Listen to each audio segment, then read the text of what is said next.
মধ্যপ্রাচ্যের আকাশে যুদ্ধের কালো মেঘ আরও ঘন হচ্ছে। ইসরায়েল ও যুক্তরাষ্ট্রের যৌথ হামলায় ইরানের সর্বোচ্চ নেতা আয়াতুল্লাহ আলী খামেনি নিহত হয়েছেন এমন খবর ছড়িয়ে পড়ার পর তেহরান জুড়ে চরম উত্তেজনা তৈরি হয়েছে। যদিও এ বিষয়ে স্বাধীনভাবে নিশ্চিত হওয়া যায়নি, তবুও ইরানের রাজনৈতিক ও সামরিক অঙ্গনে অস্বাভাবিক তৎপরতা স্পষ্ট। শোক, ক্ষোভ ও প্রতিশোধের ঘোষণায় মুখর হয়ে উঠছে দেশটি। ইরান জানিয়ে দিয়েছে, নেতৃত্বে আঘাত মানেই রাষ্ট্রকে দুর্বলভাবে ভাবা যাবে না, বরং এই আঘাতের জবাব আরও কঠোরভাবে দেওয়া হবে।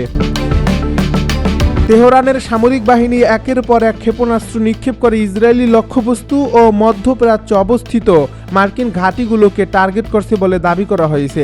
ইরানি গণমাধ্যমে বলছে, তাদের পাল্টা হামলায় উল্লেখযোগ্য ক্ষয়ক্ষতি হয়েছে। যদিও ইসরায়েল ও যুক্তরাষ্ট্রের পক্ষ থেকে পাল্টা দাবি করা হয়েছে যে অধিকাংশ ক্ষেপণাস্ত্র প্রতিহত করা হয়েছে। তথ্যযুদ্ধের এই পরিস্থিতিতে প্রকৃত ক্ষয়ক্ষতির পরিমাণ স্পষ্ট নয়, তবে সংঘাত যে নতুন মাত্রা পেয়েছে তা অস্বীকার করার কোনো উপায় নেই। এই উত্তপ্ত প্রেক্ষাপটে সবচেয়ে আলোচিত হয়ে উঠছে উত্তর কোরিয়ার অবস্থান। দেশটির সর্বোচ্চ নেতা কিম জং উন প্রকাশ্যে ইরানের পাশে দাঁড়ানোর ঘোষণা দিয়েছেন।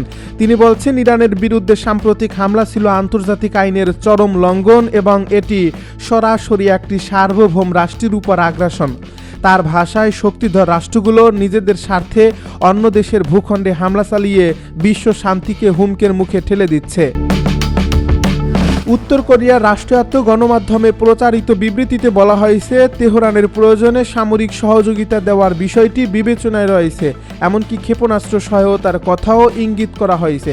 যদিও সরাসরি যুদ্ধের ঘোষণা দেওয়া হয়নি, তবুও কিম জং উনের বক্তব্যে করা বার্তা স্পষ্ট। তিনি বলেছেন, একটি উন্নত ক্ষেপণাস্ত্রই আগ্রাসনের জবাব দিতে যথেষ্ট। এই মন্তব্য ঘিরে আন্তর্জাতিক কূটনৈতিক অঙ্গনে নতুন করে আলোড়ন সৃষ্টি হয়েছে। বিশ্লেষকরা বলছেন, উত্তর কোরিয়া দীর্ঘদিন ধরেই ইরানের সঙ্গে প্রতিরক্ষা ও প্রযুক্তিগত সহযোগিতা বজায় রেখেছে। দুই দেশের মধ্যে কৌশলগত সম্পর্ক নতুন নয়। যুক্তরাষ্ট্র বিরোধী অবস্থান, নিষেধাজ্ঞা এবং আন্তর্জাতিক চাপ, এই তিনটি বিষয়ই তাদেরকে এক ধরনের অভিন্ন অবস্থানে নিয়ে এসেছে। এর ফলে ইরানের উপর বড় ধরনের হামলা হলে পিয়ংইয়ংয়ের প্রতিক্রিয়া আসবে, সেটিই ছিল অনেকের প্রত্যাশা। অন্যদিকে ওয়াশিংটন থেকেও কঠোর বার্তা এসেছে। মার্কিন প্রশাসনের দাবি, তারা আঞ্চলিক নিরাপত্তা নিশ্চিত করতেই পদক্ষেপ নিয়েছে। তবে সাবেক প্রেসিডেন্ট ডোনাল্ড ট্রাম্প ঘনিষ্ঠ মহলে এই সংঘাত নিয়ে উদ্বেগ প্রকাশ করছেন বলে আন্তর্জাতিক সংবাদ মাধ্যমে গুঞ্জন রয়েছে। কারণ সংঘাত যদি বহুপাক্ষিক রূপ নেয়, তাহলে তা কেবল মধ্যপ্রাচ্যেই সীমাবদ্ধ থাকবে না। ইসরায়েলের প্রধানমন্ত্রী বেঞ্জামিন নেতানিয়াহু নিজ বাসভবনে হামলার চেষ্টার অভিযোগ তুলে জাতির উদ্দেশ্যে ভাষণ দিয়েছেন। তিনি বলেছেন, ইসরায়েল আত্মরক্ষার অধিকার প্রয়োগ করছে এবং যে কোনো মূল্যে নিজেদের নিরাপত্তা নিশ্চিত করবে। তার ভাষণে আপোষহীন সুর স্পষ্ট ছিল। যুদ্ধবিরতির প্রস্তাব নিয়ে আলোচনা হলেও তা কার্যকর হয়নি বলে জানা গেছে। এই পরিস্থিতিতে আন্তর্জাতিক অঙ্গনে বিভক্তি স্পষ্ট হয়ে উঠছে। ইউরোপের বেশ কয়েকটি দেশ যুক্তরাষ্ট্র ও ইসরায়েলের পাশে অবস্থান নিয়েছে। আবার এশিয়ার প্রভাবশালী শক্তি চীন ইরানের প্রতি সহানুভূতিশীল অবস্থান নিয়েছে বলে কূটনৈতিক সূত্রে জানা গেছে। ফলে এই সংঘাত দুই পক্ষের সরাসরি লড়াই ছাড়িয়ে বৃহত্তর শক্তির প্রতিযোগিতায় রূপ নিতে পারে। বিশ্ব রাজনীতির পর্যবেক্ষকরা বলছেন, যদি উত্তর কোরিয়া বাস্তবিক অর্থে সামরিক সহায়তা দেয়, তাহলে তা হবে একটি বড় কৌশলগত মোড়। কারণ পিয়ংইয়ংয়ের হাতে উন্নত ব্যালিস্টিক ক্ষেপণাস্ত্র প্রযুক্তি রয়েছে। যদিও আন্তর্জাতিক নিষেধাজ্ঞা তাদের অর্থনীতিকে চাপে রেখেছে, তবুও সামরিক সক্ষমতা নিয়ে তারা বারবার নিজেদের শক্তি প্রদর্শন করছে। ইরানও পিছু হটার ইঙ্গিত দিচ্ছে না। দেশটির সামরিক নেতৃত্ব জানিয়েছে, আক্রমণের জবাব অব্যাহত থাকবে। তাদের বক্তব্য, নেতৃত্বের উপর হামলা মানে জাতির উপর হামলা। সেই হামলার প্রতিশোধ নেওয়া হবে কৌশলগতভাবে এবং সময় মতো। এই ঘোষণার পর মধ্যপ্রাচ্যের আকাশসীমায় নজরদারি বেড়েছে, সমুদ্রপথে টহল জোরদার হয়েছে এবং একাধিক দেশে জরুরি সতর্কতা জারি করা হয়েছে। সাধারণ মানুষের মধ্যে আতঙ্কও বাড়ছে। ইসরায়েলের বিভিন্ন শহরে সাইরেন বাজছে, মানুষ আশ্রয় কেন্দ্রে ছুটছে। তেহরানেও জরুরি বৈঠক ও নিরাপত্তা প্রস্তুতি চোখে পড়ছে। যুদ্ধের প্রতিটি ঘণ্টা যেন নতুন অনিশ্চয়তা নিয়ে হাজির হচ্ছে। ইরানের বিরুদ্ধে যুদ্ধে নামছে আরেক মুসলিম দেশ।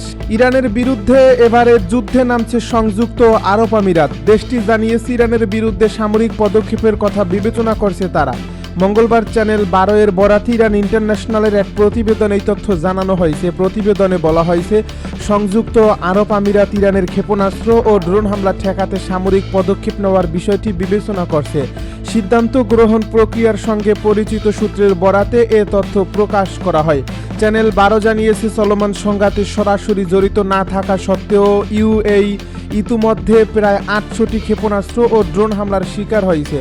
সংশ্লিষ্ট সূত্র জানিয়েছে, যদিও ইউএস কোনোভাবেই এই যুদ্ধে অংশ নেয়নি, তবুও দেশটি 800টি হামলা মোকাবেলা করছে। সূত্রটি আরও জানিয়েছে, এমন পরিস্থিতিতে বিশ্বের এমন কোনো দেশ নেই যারা নিজেদের নীতিমালা পুনর্বিবেচনা করবে না। এ প্রতিবেদনে বলা হয়েছে, এ বিষয়ে এখনও সংযুক্ত আরব আমিরাত বা ইরানের পক্ষ থেকে আনুষ্ঠানিক কোনো বিবৃতি পাওয়া যায়নি। এর আগে শিয়া ধর্মীয় নেতা আয়াতুল্লাহ কামাল আল হাইদারি মঙ্গলবার যুক্তরাষ্ট্র ও ইসরায়েলের বিরুদ্ধে জিহাদের আহ্বান জানিয়েছেন। তার কার্যালয়ের বিবৃতিতে বলা হয়েছে, এই আক্রমণগুলো ইরানের সভ্যতা ও ধর্মীয় কর্তৃত্বকে লক্ষ্য করে করা হয়েছে। খবর শাফাক নিউজের।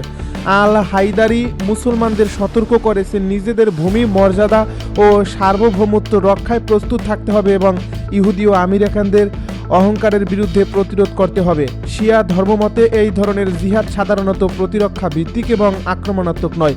দ্বাদশ শিয়াদের মধ্যে এই ধরনের সিদ্ধান্ত দেওয়ার ক্ষমতা একজন মারজা আল তাকলিদ বা সর্বোচ্চ ধর্মীয় নেতার কাছে সীমাবদ্ধ। এর আগে 2014 সালে ইরাকের শীর্ষ শিয়া নেতা আয়াতুল্লাহ আলী আল সিস্তানি আইএসআইএস এর বিরুদ্ধে লড়াই করার আহ্বান করেছিলেন, যা পরে পপুলার মোবিলাইজেশন ফোর্সেসে পরিণত হয়। যুদ্ধে না জড়ানোয় স্পেনের বিরুদ্ধে কঠোর পদক্ষেপ ডোনাল্ড ট্রাম্পের। যুদ্ধে না জড়ানোয় স্পেনের বিরুদ্ধে কঠোর পদক্ষেপ নেওয়ার ঘোষণা দিয়েছেন মার্কিন প্রেসিডেন্ট ডোনাল্ড ট্রাম্প। তিনি জানান, স্পেনের সঙ্গে সব ধরনের বাণিজ্য বন্ধ করার পরিকল্পনা করছে যুক্তরাষ্ট্র। ইরানে হামলা সংক্রান্ত মিশনে মার্কিন সামরিক বাহিনীকে নিজেদের ঘাঁটি ব্যবহার করতে না দেওয়ায় স্পেনের বিরুদ্ধে এই পদক্ষেপ নেওয়া হচ্ছে। মঙ্গলবার আল জাজিরার এক প্রতিবেদনে এই তথ্য জানানো হয়েছে। জার্মান চ্যান্সেলর ফ্রেডরিক মের্জের সঙ্গে বৈঠকের সময় সাংবাদিকদের প্রশ্নের জবাবে ট্রাম্প বলেন, স্পেন খুবই খারাপ আচরণ করছে। মার্কিন অর্থমন্ত্রী স্কট বেসেন্টকে স্পেনের সঙ্গে সব ধরনের লেনদেন বন্ধ করার নির্দেশ দেওয়া হয়েছে। মার্কিন প্রেসিডেন্ট বলেন, আমরা স্পেনের সঙ্গে সব বাণিজ্য বন্ধ করে দেব। স্পেনের সঙ্গে আমাদের আর কোনো সম্পর্ক রাখতে চাই না।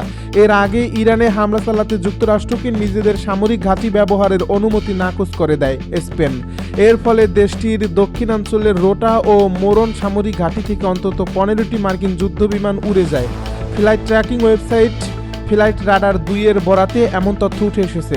স্প্যানিশ পররাষ্ট্রমন্ত্রী হোসে ম্যানুয়েল আলবারেস বলেন, স্পেনের সার্বভৌমত্বের অধীনে সামরিক ঘাঁটিগুলো ইরানের উপর হামলার জন্য যুক্তরাষ্ট্রকে ব্যবহারের অনুমতি দেওয়া হবে না।